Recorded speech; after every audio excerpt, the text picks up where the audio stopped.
एक आध्यात्मिक धर्मगुरूशी मुलाखत घेणार आहोत, त्यांच्याशी बोलणार आहोत. खरं तर त्यांची जीवन चरित्र आज समाजामध्ये भागवत कथाकार म्हणून त्यांची ओळख आहे. आणि खरं तर देशाची सेवा त्याने केली. सेंटर स्कूलमध्ये ते प्राध्यापक म्हणून होते. तर त्यांच्याविषयी आपण जाणून घेणार आहोत. त्यांची पहिली जसं बायोग्राफी म्हणतात किंवा त्यांची ओळख ते कशा पद्धतीने सांगतात. सर्वप्रथम मी कक्षा 7वीला असताना पंढरपूरला गेलो. त्या काळामध्ये आमचे वडील स्वर्गवासी झाले होते आणि बंधूंनी माझं पुढचं शिक्षण बंद केलं होतं. त्यामुळं मी नाराज होतो आणि एका संताबरोबर घरच्यांना न सांगता पंढरपूरला गेलो. पंढरपूरला 1 वर्ष राहिलो. आमच्या मामांना कळलं, ते मला पंढरपूरहून घरी घेऊन आले. घरी आणल्यानंतर मी काही दिवस घरी राहिलो. तिथून नंतर मी ते वांजर गावाला गंगागीर महाराजांच्या बेटावर गेलो. बेटावर 1 वर्ष राहिलो. तिथे नारायणगीर महाराज यांच्याकडून माळ घातली. कारण की पंढरपूरची माळ होती ती गाडगे संप्रदायाची होती. हे वारकरी संप्रदाय. ते म्हणाले, मी गाडगे संप्रदायाची माळ ठेवू नको, वारकरी संप्रदायाचा माळकरी हो. मग ते मी गंगागीर महाराजांना गुरु करून त्यांच्याकडून माळ घातली. 1 वर्ष तिथं शिवपूजा केली, मृदंग शिकलो. त्यानंतर तिथून काही लोक ऋषिकेशला गेले. असं ऐकलं, ऋषिकेशला फार मोठं ज्ञान भेटतं गुरुकुलमध्ये. म्हणून आम्ही ऋषिकेशला गुरुकुलला गेलो. गुरुकुलला गेल्यानंतर तिथे आम्ही 1969ला तिथे गेलो. 70, 71, 72पर्यंत आम्ही ऋषिकेशला राहिलो. तिथून दिल्लीला आलो. दिल्लीला 3 वर्ष शिकलो. त्यानंतर आमची अशी इच्छा झाली की आपण जे वृंदावनला जाऊन भागवताचं अध्ययन करावं. 1979ला मी वृंदावनला गेलो. तेथे भागवताचं अध्ययन केलं आणि 7 व्याकरणाची पढाई बी केली. दोन्ही डिग्र्या घेऊन मी तो वृंदावननंतर जे दिल्लीला आलो. परत दिल्लीला आमचे धीरेंद्र ब्रह्मचारी यांच्याशी मुलाखत झाली, जे इंदिरा गांधी आणि पंडित नेहरूचे गुरु होते. त्यांनी मला विचारलं, बाबा तू योगा शिकशील का? म्हणलं हा. मग त्यांनी योगा शिकण्यासाठी मला काश्मीरला पाठवलं. 1 वर्ष काश्मीरला योगाची ट्रेनिंग केली. त्यानंतर त्यांनी मला केंद्रीय विद्यालयामध्ये सर्व्हिससाठी माझ्यासाठी शिफारस केली. तिथे कमिशनर पवार साहेब होते. पवार साहेबांनी मला केंद्रीय विद्यालयामध्ये योग शिक्षक म्हणून नियुक्तीपत्र दिलं. केंद्रीय विद्यालय नंबर 1 हिंडन एअरपोर्ट UP. माझा प्रारंभ तिथून नोकरीला 1981ला झाला. त्यानंतर 81पासून 91पर्यंत मी दिल्लीमध्ये नोकरी केली. 1984ला माझं लग्न झालं. 84 नंतर 1991ला मी ट्रान्सफर म्हणून केंद्रीय विद्यालय रेंजल येथे आलो. येथे आल्यानंतर मी सर्व्हिस केली 1991पासून 2014पर्यंत. त्या काळामध्ये माझी एक मुलगी आणि मुलगा यांचं प्राकट्य झालं, यांचा जन्म झाला, यांचं शिक्षण माझ्याबरोबर होऊ लागलं. आणि 84ला माझं लग्न झालं होतं. माझी मंडळी ग्रॅज्युएट होती म्हणून त्यांना तिथं हिमगिरी विद्यालयामध्ये नोकरी भेटली माझ्या मित्राच्या सहयोगाने आणि आमचा परिवार व्यवस्थित चालू लागला. 1914ला मी रिटायर झाल्यानंतर भैरवनगरला एक छोटंसं घर बांधलं. तिथे राहू लागलो. आणि अध्यात्म प्रवृत्ती असल्यामुळे मी सत्यनारायण वगैरे ग्रहपूजा हे सारे कार्यक्रम करत होतो. लोक मला भेटायला येऊ लागले. तेथे एक जागा लहान आहे आणि पार्किंगची व्यवस्था नव्हती. म्हणून आम्हाला असं वाटलं की आपण चांगल्या ठिकाणी मोठी जागा घेऊन अशा ठिकाणी आश्रमाची व्यवस्था करू ज्या ठिकाणी पार्किंगची व्यवस्था असेल. त्यासाठी आम्ही मौजनगरला आलो, ज्याला आज मौजनगर म्हणतात. येथे हा प्लॉट पाहिला पेट्रोल लाईन शेजारी. आणि आम्हाला असं कळलं की हा संतोष मौजे साहेबांचा आहे. त्यांना भेटून आम्ही 2.5 गुंठे जागा घेतली. येथे 2 BHK घर बांधलं आणि मातेचं मंदिर बांधलं. 1915ला संतोष मौजे यांच्या हस्ते या मातेच्या मूर्तीचे ते प्राणप्रतिष्ठा केली. आणि तेव्हापासून सतत माझी सेवा अर्चना चालू आहे. 2014ला रिटायर झाल्यानंतर जो काही पैसा भेटला तो सर्व काही म्हणे या मंदिरं आणि या आश्रमासाठी लावलेला आहे आणि मातेची सेवा चाललेली आहे. त्यानंतर भागवत मी वृंदावनला शिकलो होतो. भागवतावर प्रवचन लिहिण्यासाठी मला सर्वप्रथम मी हिंदीमध्ये लिहिलं 3 वर्ष. त्याच्यानंतर इथं वातावरण पाहिलं मराठी, त्या हिंदीचा मला अनुवाद करायला परत 2 वर्ष लागले आणि मराठी आणि हिंदी दोन्ही भाषांमध्ये मी सध्या भागवत प्रवचन करीत आहे. आणि तो आम्हाला पंडित साहेब, रणसिंग साहेब या अशा लोकांची मदत भेटल्यामुळं प्रत्येक वर्षी ती भागवत कथा चाललेली आहे. खरं तर सरांनी जवळजवळ 5 मिनटामध्ये त्यांचा पूर्ण परिचय दिला.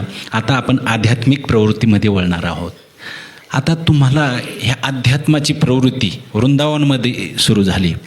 मग सर, ज्या वेळेला आज समाजामध्ये चालू आहे की अध्यात्म, ज्या वेळेला सायन्स ज्या ठिकाणी संपतं त्या ठिकाणी अध्यात्म सुरू होतं. म्हणजे एक तर इष्ट मिले मन मिले, मिले भजन रसरीती.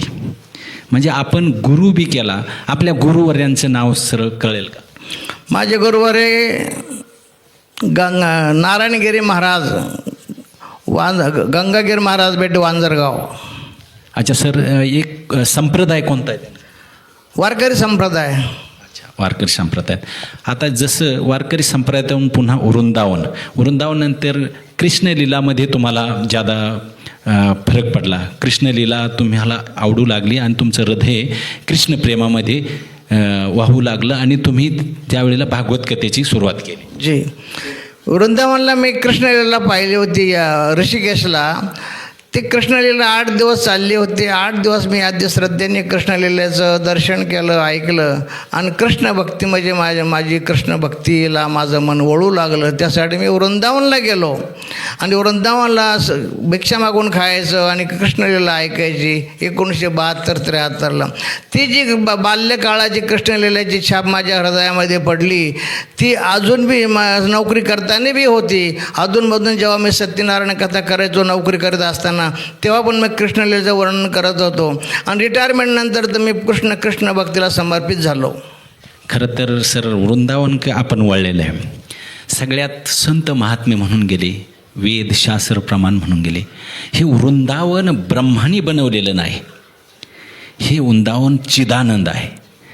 ज्या वेळेला पृथ्वीतलावर कृष्णलीला होणार होती त्यावेळेला राधा राणीला ह्या ठिकाणी, ज्या वेळेला धर्तीवर वृंदावन कुंजवन असेल त्यावेळेलाच मी येईन म्हणून त्या ठिकाणी वृंदावन. आणि खरं सर, सगळ्यात महत्त्वाचं, आज आपण भक्तीचे अनेक प्रकार पाहतो.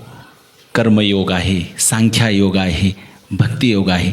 त्याच्यामध्ये तुम्हाला सगळ्यात चांगला योग, आता तुम्ही योग बी करताय, तर तुम्हाला सगळ्यात महत्त्वाचा याच्यामध्ये कोणता मार्ग चांगला सुलभ वाटतो भक्तीमध्ये, की समाजाला त्या ठिकाणी तुमचं जे वक्तव्य आहे ते आवडेल? मार्ग ईश्वर प्राप्तीसाठी भक्तियोग आहे, ज्ञानयोग आहे, हठयोग आहे, सांख्ययोग आहे, अनेक आहे. परंतु भक्ती मार्ग हा सर्वात सुगम आहे. श्रवणम कीर्तनम विष्णू स्मरणम पादसेवनम अर्चनम वंदनम दास्य सख्यम आत्मनिवेदनम, अशी जी 9 भक्ती आहे, भक्तीचे 9 प्रकार आहेत. त्यामध्ये जो सरळा भक्ती आहे, श्रवण भक्ती सर्वात उत्तम आहे. आणि भक्तीमध्ये भक्त हा जे समर्पित असतो, जेव्हा भक्त समर्पित ईश्वराला होतो तेव्हा ईश्वर त्याची मदत करतो. ज्ञानयोगामध्ये ज्ञानाला त्या ज्ञानाचा अभिमान असतो, तेव्हा त्याला देवाचं मदत भेटत नाही. देव त्याच्यावर एवढी कृपा करत नाही जेवढी भक्तावर करतो. ज्याप्रमाणे आई मोठ्या मुलापेक्षा लहान मुलावर जास्त ध्यान ठेवते, जास्त प्रेम करते, त्याप्रमाणे ज्ञानापेक्षा योगापेक्षा देव हा भक्तावर जास्त ध्यान ठेवतो, भक्ताचा लाड पुरवतो आणि भक्ताच्या साऱ्या गोष्टीची देव जे इच्छा त्याची इच्छा पूर्ण करतो, त्याची रक्षा करतो. भक्तियोग हा सर्वात उत्तम योग आहे. सर, आता भक्तियोगाबद्दल सगळ्यांनी सांगितलं. आता भक्तियोगामध्ये जसं अनेक साधना सांगितल्यात, भक्तियोगामध्ये नामस्मरण सगळ्यात छान सांगितले. म्हणजे नामस्मरणाबद्दल आपण काही बोलावं. नामस्मरण का नामस्मरण करावं? नामस्मरण ह्यासाठी करायचं आहे की नामाने नामी प्रगट होतो. कारण की ज्याप्रमाणे एक कुंभारीन या घासावरच्या किड्याला घेऊन येते आणि एका मातीमध्ये दाबून ठेवते आणि त्या किड्यावर त्याला डंक मारते, त्याला भीती दाखवते आणि त्या किड्यामध्ये त्या भृंगीचा संपूर्ण भीती वाटते, भृंगी दिसते. म्हणून 24 तास तो किडा त्या कुंभारणीचं चिंतन करून एके दिवशी तो किडा जो आहे, आळी जे आहे, ती कुंभारीण बनते. त्याप्रमाणे राम राम राम राम राम राम करता करता, कृष्ण कृष्ण करता करता, माता माता करता करता एक दिवस भक्त माता रूप होऊन जातो, कृष्ण रूप होऊन जातो. कारण की नारदाने राम राम करता करता नारद एक वाळकोळ्याची कीर्ती वाढली गहन केली रामायण रामादी. नामामुळे वाळ्या कोळी जो होता तो वाल्मिकी महर्षी झाला. म्हणून जे भक्ती आणि भक्तीमध्ये नाम आहे हे सर्वात सुगम आणि सर्वात श्रेष्ठ आहे. अच्छा, आता सर सगळ्यात महत्त्वाचं अध्यात्मामध्ये सांप्रदायिकसुद्धा अनेक आहेत. प्रत्येक संप्रदाय भगवानापर्यंत पोहोचणार आहे की ज्या भक्ताची जो स्वभाव आहे त्या पद्धतीने त्याला तो संप्रदायात मिळत गेला. म्हणजे इष्ट मिले मन मिले मिले भजन रस रीती, तावक होई जासो तासो की जे प्रीती. सगळ्यात महत्त्वाचं नामस्मरणावर बोलतोय सर. आपण नाम साधना कशी करता? माझं साधना माझी 24 तास चालू असते. झोपण्यापूर्वी बी मी नामस्मरण करून झोपतो. आणि जेव्हा मी खाली असतो, खाली तर नसतोच आहे, जेवणाची व्यवस्था करताना की पूजा करताना माझं भागवत चिंतन हे चालू असतं. भागवताची माझी पुनरावृत्ती चालली असते. काल माझा भागवतचा पुनरावृत्तीचा 12वा स्कंद संपलेला आहे.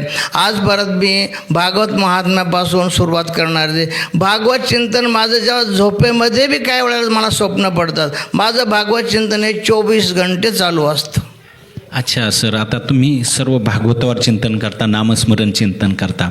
सगळ्यात महत्त्वाचं तुमचं मन जोपर्यंत भगवान परमात्म्याला लागत नाही. आपण जसं भृंगी किड्याचं उदाहरण दिलं, भृंगी किडा हा त्याचा ध्यास करून करून करून करून कोण तो भृंगी किडाच झाला, आळईचा कुंभारीण झाली, आहे का नाही? मग तसं नामस्मरण करता करता कुणाचं नाम करतो आपण? त्या भगवान परमात्म्याचं नाम करतो. मग नामस्मरण करता करता जसं तो देहीच विधेयी अवस्था, म्हणजे तो भगवान परमात्माच होऊन जातो. ममे अंशो जीव लोके जीव भूते सनातना, म्हणजे भगवान परमात्मा सांगतो माझेच अंश आहेत, सगळे माझेच अंश आहेत. तर माझेच अंश जर आहेत तर भृंगी किडासुद्धा कुंभारीण होतो. म्हणून सगळ्यात महत्त्वाचं नाम साधना आहे असं आपल्या माध्यमातून कळतं. सर्व संत संप्रदायाच्या माध्यमातून नाम साधना करतात. मग कलियुगामध्ये नाम साधनाच का करावी? कारण की पूर्वी यज्ञ, होम, दान असे काही कर्म सत्ययुग, त्रेतायुग, द्वापारयुगात चालू होते. परंतु संतांनी सांगितलं कलियुगामध्ये यज्ञासाठी शुद्ध सामग्री भेटत नाही, विद्वान पंडित भेटत नाही, देश काल परिस्थिती तशी नाही. म्हणून म्हणतात की कलौ हरेर्नाम हरेर्नाम हरे नामैव केवलम, कलौ नास्तेव नास्तेव गतिरन्यथा. कलियुगामध्ये आपण चांगल्या प्रमाणे यज्ञ करू शकत नाही, योग करू शकत नाही, ध्यान करू शकत नाही, नामस्मरण शिवाय दुसरा पर्याय नाही. चैतन्य महाप्रभू म्हणाले हरिनामाशिवाय दुसरा पर्याय नाही. कारण की नाम रपता रपता तो नर से नारायण हो जाता है. एक साधारण घासावरचा किडा जो कुंभारीण बनतो ध्यासाने, तसं देश्वराचं चिंतन करता करता हा जीव जे आहे हा ईश्वर रूप होऊन जातो. कारण की हा जीव ईश्वराचा अंश आहे. ममैवांशो जीवलोके जीवभूत सनातना मनःषष्ठांद्रियाने प्रकृती स्थानी कर्षती. ईश्वराने स्वतः सांगितले संसारामध्ये जेवढे काही प्राणी ते माझेच अंश आहेत. म्हणून ते मला कसे प्राप्त होतात? माझं स्मरण करत करत करत ते मला प्राप्त होतात. म्हणून नामस्मरणापेक्षा दुसरं काही साधन उत्तम नाही. जसं सर आपण सांगितलं कृतिक ध्याय तो विष्णू त्रेता याजत मखे द्वापारी परिचार्याम कलियुग धरणार कीर्तनात.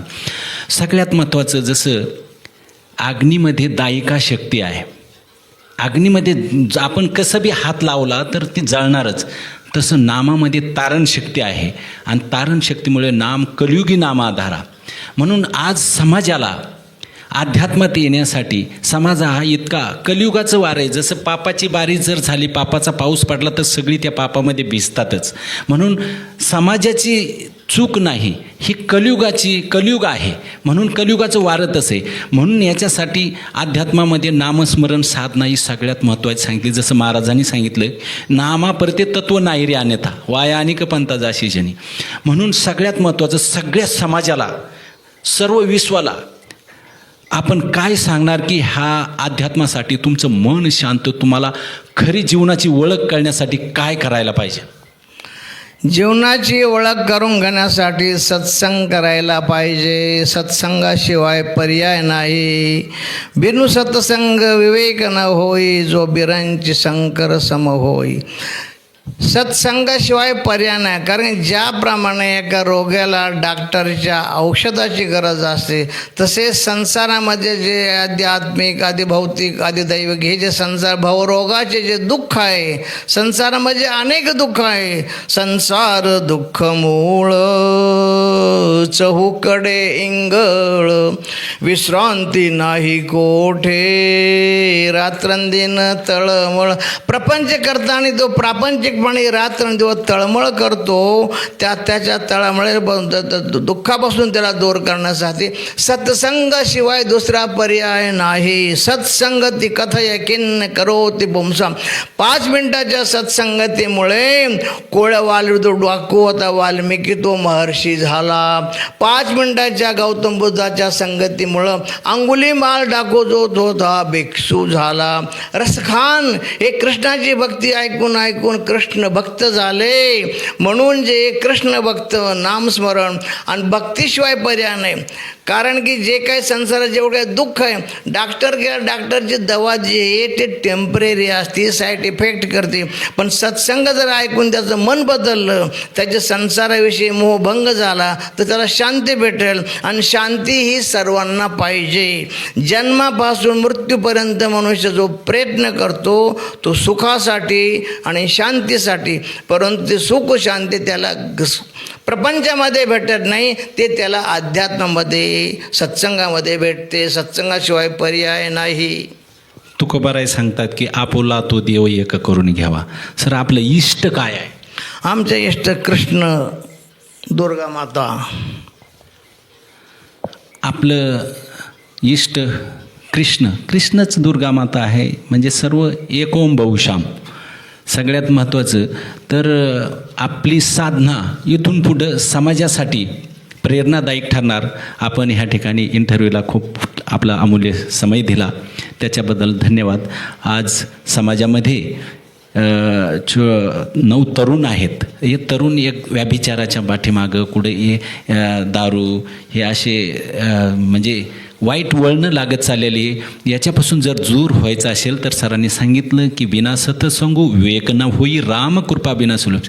सत्संग केल्याशिवाय त्यांना विवेक विचार त्यांचा उत्पन्न होणार नाही. म्हणून समाजाला एक प्रेरणा देण्यासाठी ह्या मुलाखती घेतली आहे. सरांनी टाईम दिला, त्यांचं धन्यवाद. जय हिंद.